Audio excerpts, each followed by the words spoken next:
के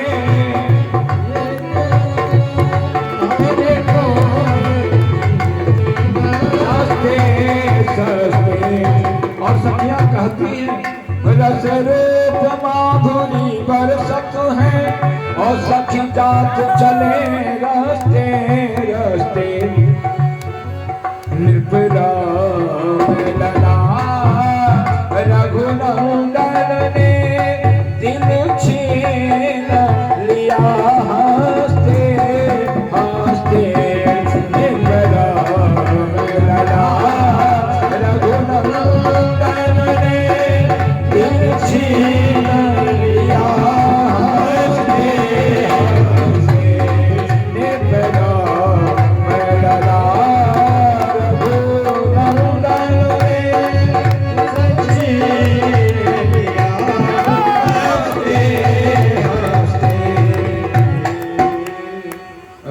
राम ने जैसे ऊपर निगाह किया देखा सखियों ने सुमन की वृष्टि की और बाबा तुलसी कहते यह रसई बरसई सुमन।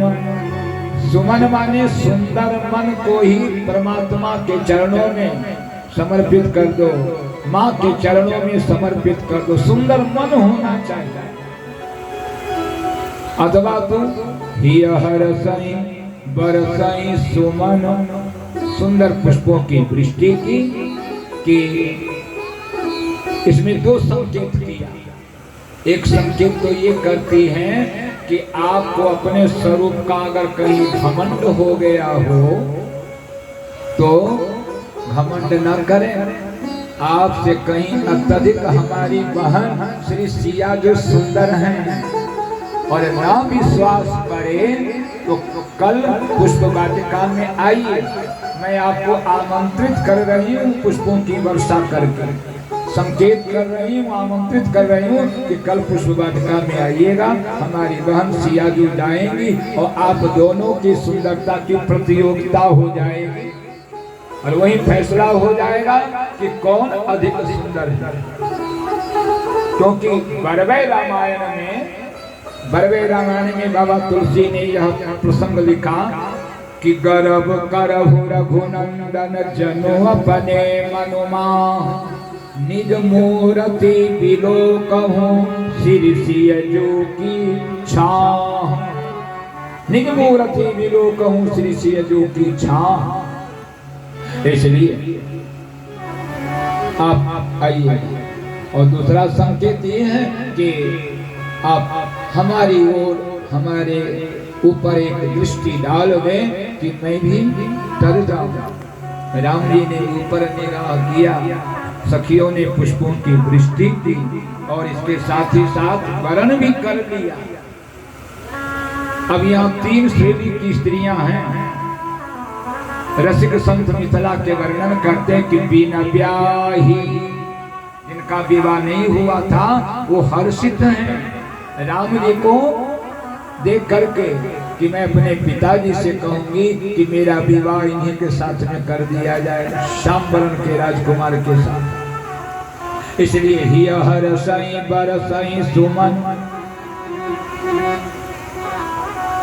तो बिना ब्याही भूलसी फिरे और ब्याही मीजत हाथ।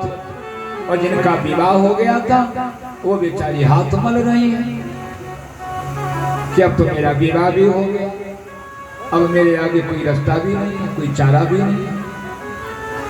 लेकिन जिनका तत्काल गौना होकर के आया था, जिसको आप लोग दोंगा कहते हैं, तो जिसका गौना होकर के आया था नई नवेली दुल्हन आई थी राम जी का दर्शन करने के लिए। और जब वो दर्शन करने के लिए आई तो उनके पीछे पीछे उनकी सासू माँ दौड़ी हुई जा रही है। दुल्हन ये सोच करके दौड़ रही है कि राम जी का दर्शन हो जाए, कहीं मैं दर्शन करने से वंचित न हो जाऊं। और सासू माँ उनके पीछे दौड़ रही है कि पागल होके कहाँ दौड़ रही है, कहाँ जा रही है।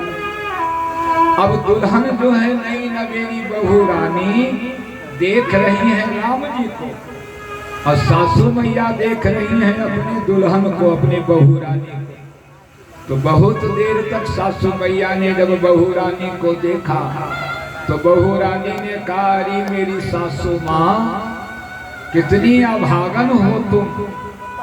सारे मिथिला के लोग राम जी का दर्शन करने के लिए खड़े हैं, उनका दर्शन कर